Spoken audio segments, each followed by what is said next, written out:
Okay, let's discuss about our first DevOps tool, that is Git and GitHub. Okay, in general we call Git. So we include GitHub also as part of Git and discuss while calling. We'll call it as Git, but Git and GitHub are totally different. So let's discuss why we need this Git and GitHub.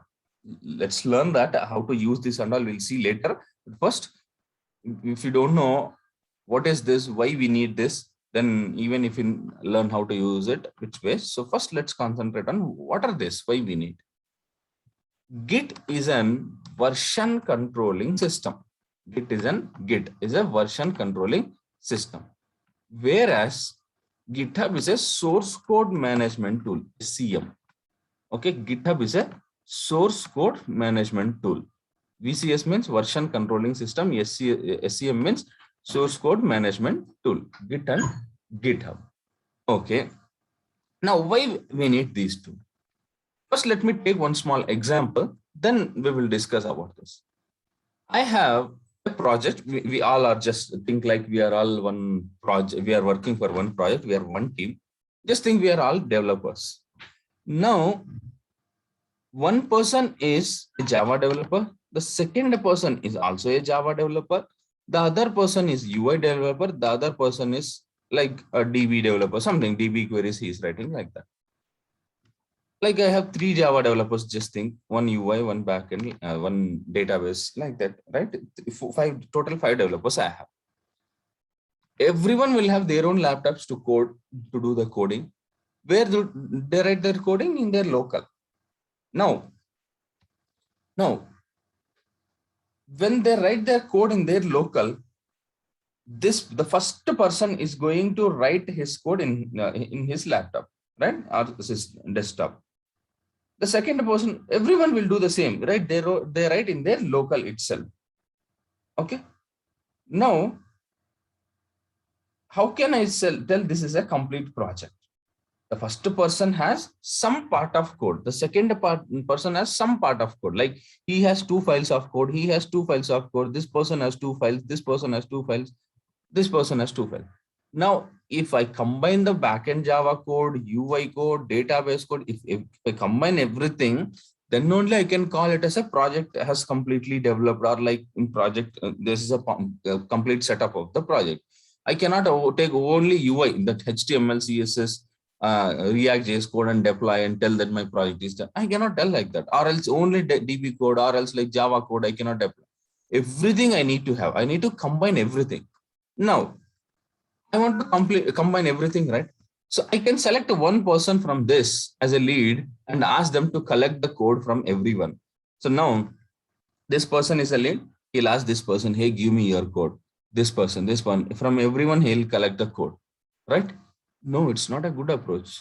How he collects? Through a pen drive, or else through send him a mail through mail. So he will download and keep it a simple project. No, it's not good, because there are so many difficulties there. What are the difficulties? We'll see later. But for now, what is the easiest solution we'll talk about? What I'll do is, I'll take one central location. It's not in my laptop. Like Gmail, do you have it in your laptop? No, it is somewhere else. You just give a username and password, login. Same like that, there will be one remote location, right? Remote location. I mean, that we call as remote repository. Okay. Repository. The terminology is called as remote repository. We also call it as repo. In shortcut, in industry, we call it as repo, right? Repository. In shortcut, we call repo. Understand the terminology. Even when you are saying, or whenever you are asking me a question, right? If you have a doubt or a question, use the proper terminology. Habituate from now onwards. Okay, as you are learning, uh, from now itself, you think like you are already a DevOps engineer, and start using the terminology. That will benefit you a lot, even in interviews or when you're working, right? The terminology will help you a lot. So try to understand the terminology. So repository, right? So this central location is there. I'll give you the details I'll talk about this in detail. For now, just think this is a repository. Now, what I'll do is, I'll ask each and everyone to connect to this. I'll ask each and every one of this to connect to this remote location, right? Right? Now, each person, each developer, whenever they do coding, they'll push the changes here. They'll push the changes here. So everyone, once they complete their coding, they'll push it here.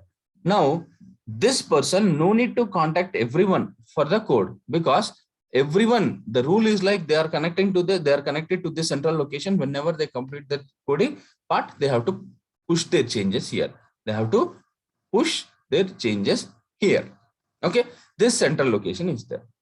Now, this central location is the tool what we use is called as GitHub. GitHub. This is called as source code management tools. See, if I tell a bus or like if I tell a laptop, right? There are so many brands. So source code management is the tools. Means there are different tools for source code management. So this is a functionality like source code management. This is a functionality. For that, we have so many tools like GitHub, Bitbucket, GitLab. Like that, we have plenty of tools. So we are going to learn GitHub, one of the popular tool, that is GitHub. We are going to learn. So source code management is one of the functionality. For that, there are different tools available. GitHub. Okay. So we are going to learn GitHub. So this is my GitHub, right? In this GitHub, like how we create a Gmail account, like that we have to create one GitHub account. Just using username and password, we have to create a GitHub account, username and password. So once you log in there, you can create a repository. So these people are working for one project. Like that, there may be one more project, right? In the same GitHub account, we can create n number of repositories. For each project, one repository. You remember GitHub for your entire company, or else like for your entire organization or department. Again, one company will be divided into small departments, right? So that department might have one GitHub account, or else like entire company will have one one GitHub account, right? So in that GitHub account itself, right? We can create multiple repositories. Why? Because that company has multiple projects, right? Multiple projects. For each project, we'll create a repository. So in that GitHub itself, for now, I created one repository for this project, and I asked all these project members to connect to that GitHub repository and push their changes. Now, have you understood what is this GitHub and why we need this SCM tools? Yes, sir. Everyone got it, guys? Yes, sir.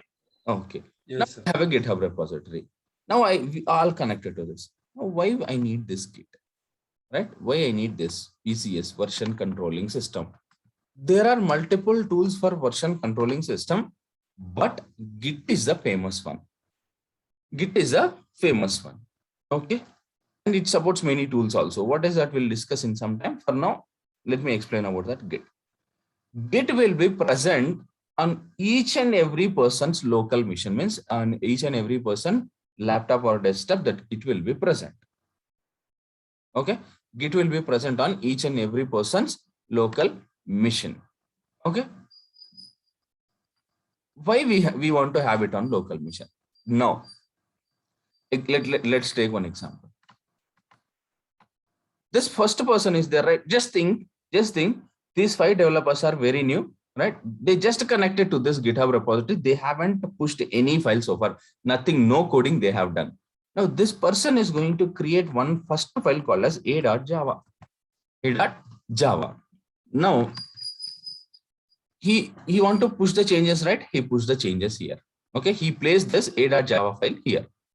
Now, this B person, the second person, created one more file called as b.java, right?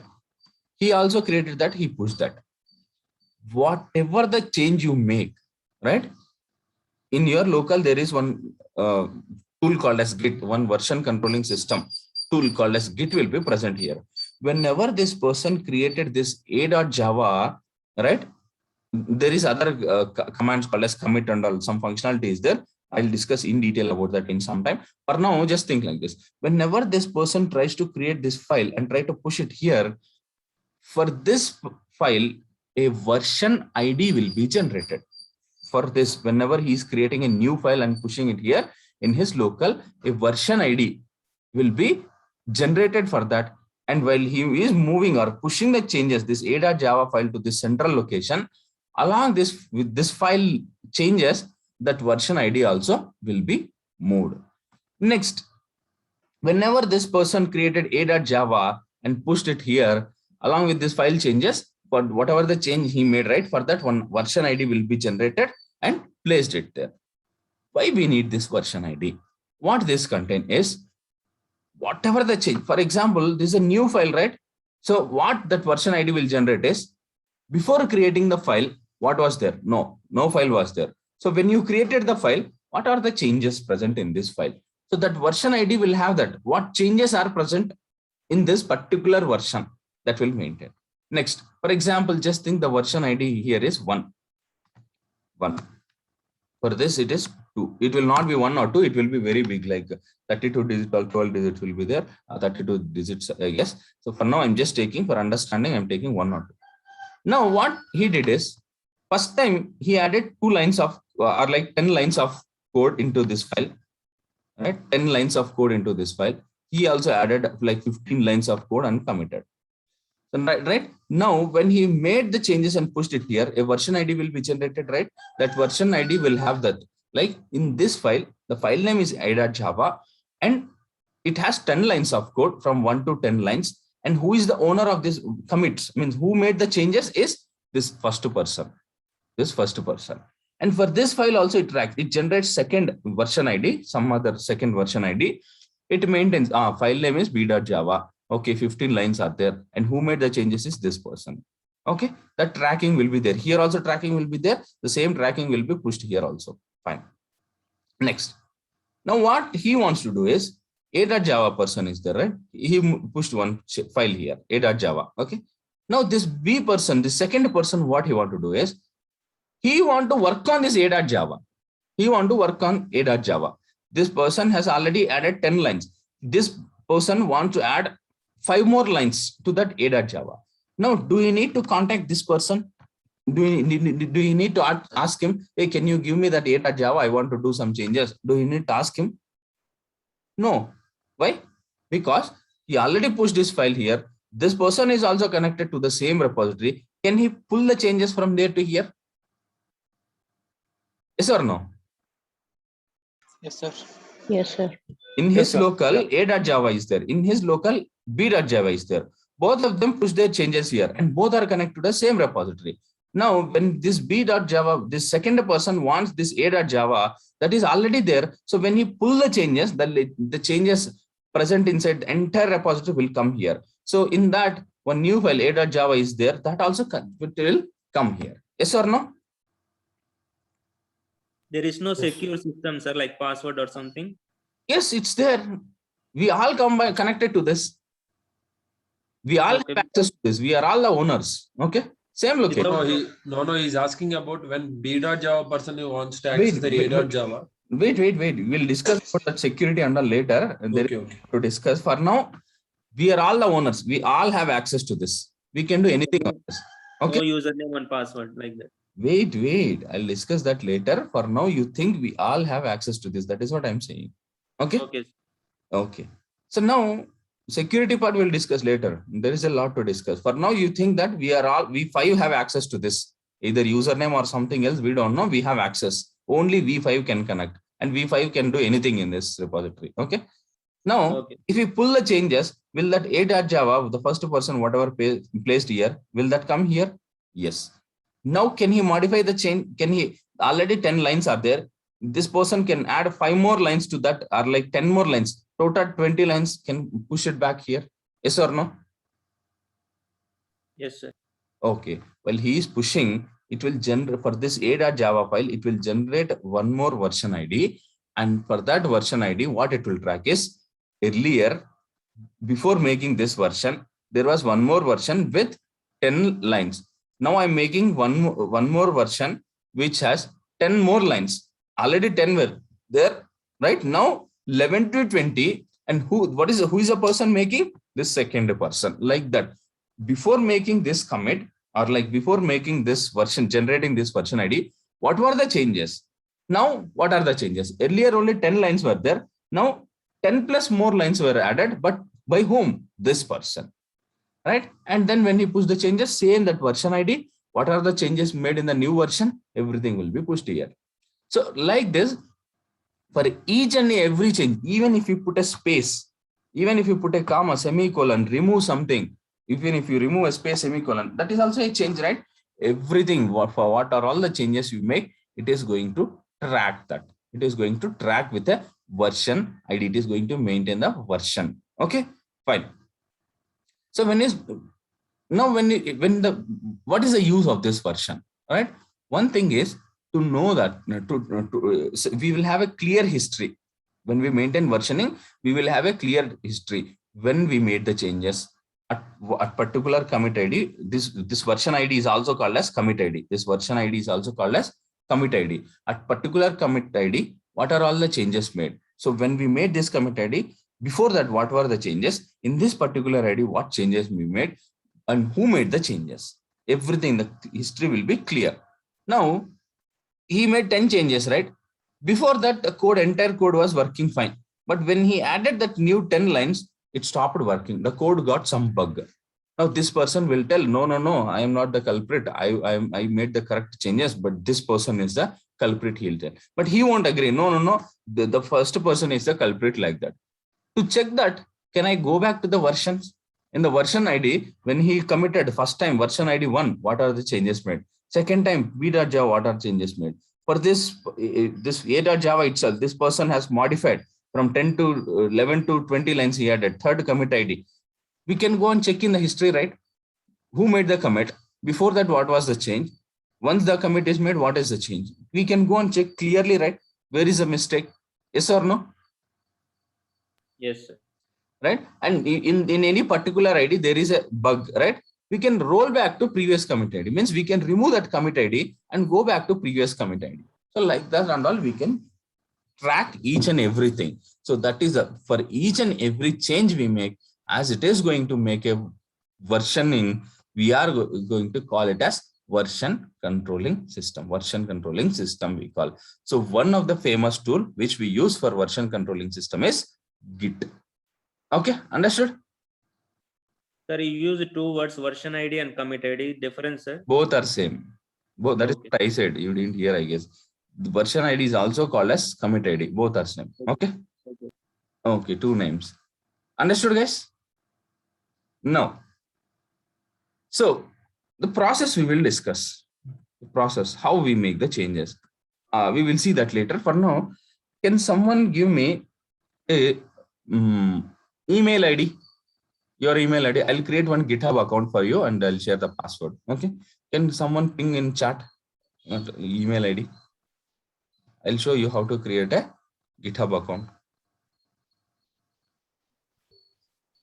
Who is Amish Kamble?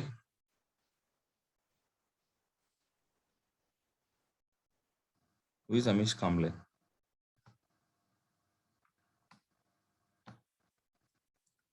If you don't respond, I'll remove. No more, no excuses. If you don't respond, it is my class. Okay. So how we can do is just go here, GitHub login. You type GitHub login. Okay. You just go to this site, github.com. You don't have any account, right? So create an account. Create an account. Click on this. Okay, Chaitanya, you open your Gmail, you will get one verification email. Keep it ready. Okay. So it is asking, oh, this UI changes are done for last batch. What, right? This changes, this was go on mute. Okay. Go on mute. Ramakrishna, why you kept on unmute? I don't know. Okay. For this batch, the UI is different. So click on continue.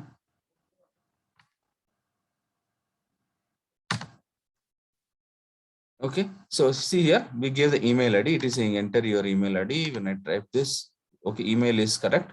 It is asking to create a password for this. Okay, create a password. Oh, Chaitanya, right?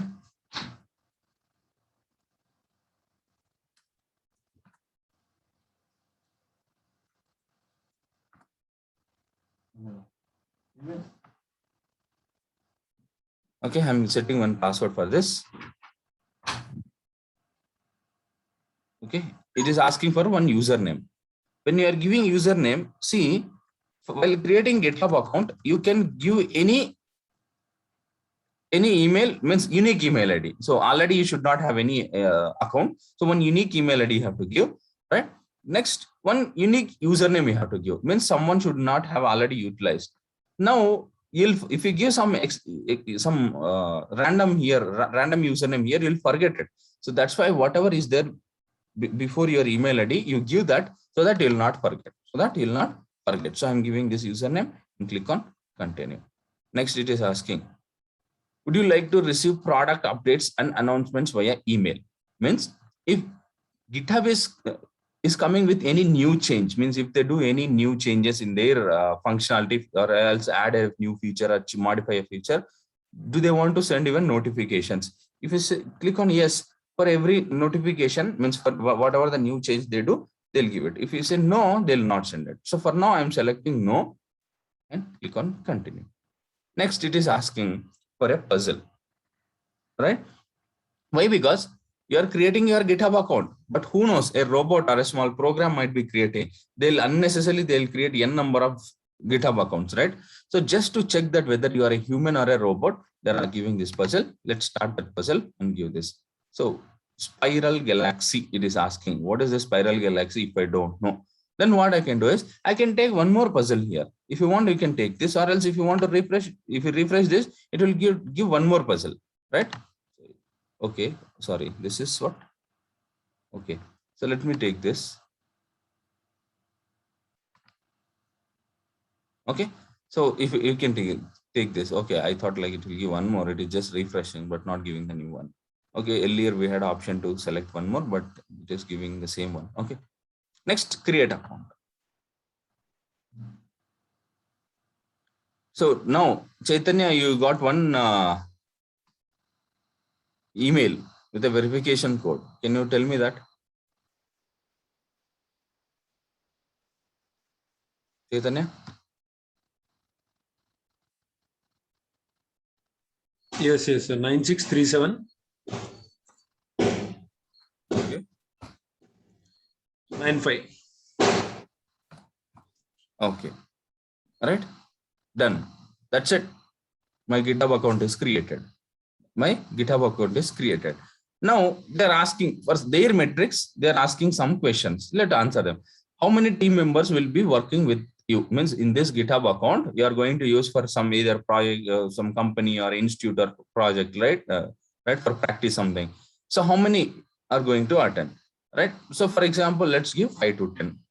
Next, are you a student or a trainer, teacher, student? I want to explore. Okay, click on continue.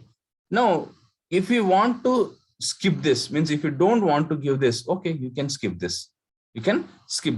Why they are asking these questions is for their metrics. They want to understand, right, who are using GitHub mainly, right? Either for practice students or teachers, for any company, or like they want to know their own metrics, like how many are using, why they are using, like that. If you want to skip this, you can skip. But no, let's not skip. I'll give this. Okay, I'm a student. Next, continue. Next, they are asking why you are using, what specific features are you interested in using. All right, based on this only they'll add notifications also, like project management, right? Collaborate. We do for collaborating coding only.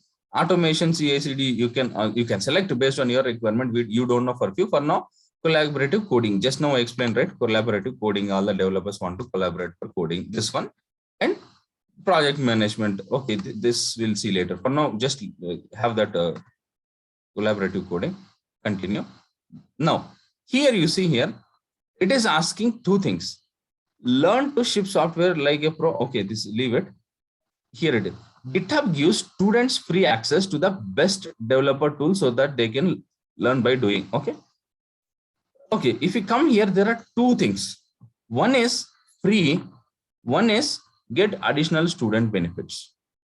Okay. Okay, fine. So if you buy this, you have to pay.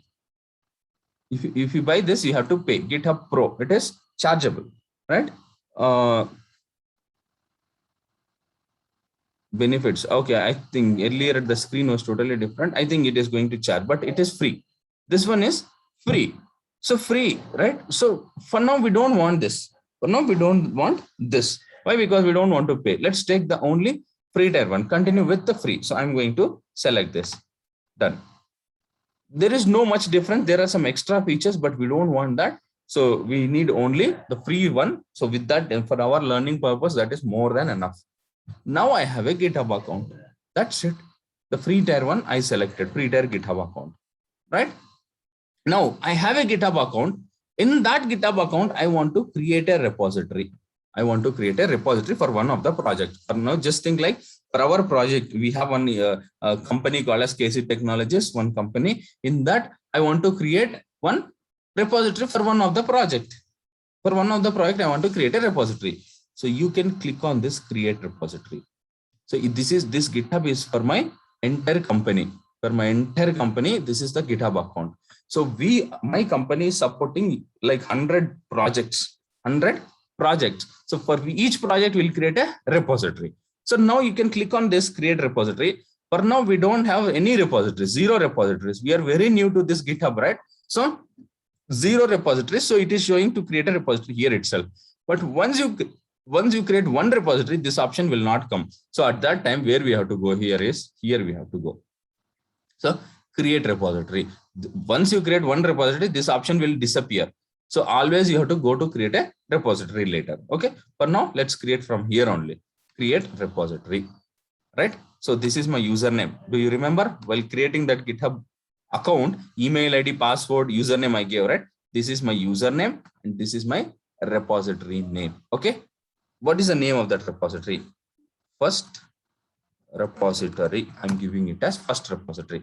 My first repository. Let me give it as. Okay, fine. Now, who is the owner of this? This is the person. I'll discuss about this part later. For now, what is this username, right? Whatever, while creating the GitHub account, we just gave a username. That is what it is showing.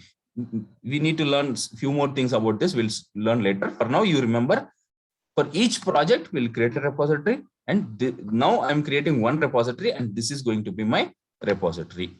Now here, if I create this repository, I cannot create one more repository with the same name. 2 repositories cannot exist with the same name, right? So it is saying, yes, it is correct. If you see this green tick mark here means it's correct. You can create this repository. There is no other repository with the same name. And description, some explanation about this GitHub repository. Some explanation about this GitHub repository. Now you join back in a minute. I'll explain what is this public private repositories. Then we will discuss about this and all. Okay.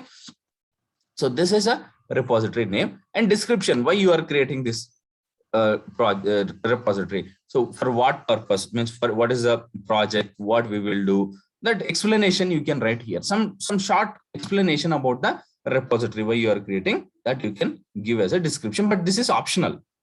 This description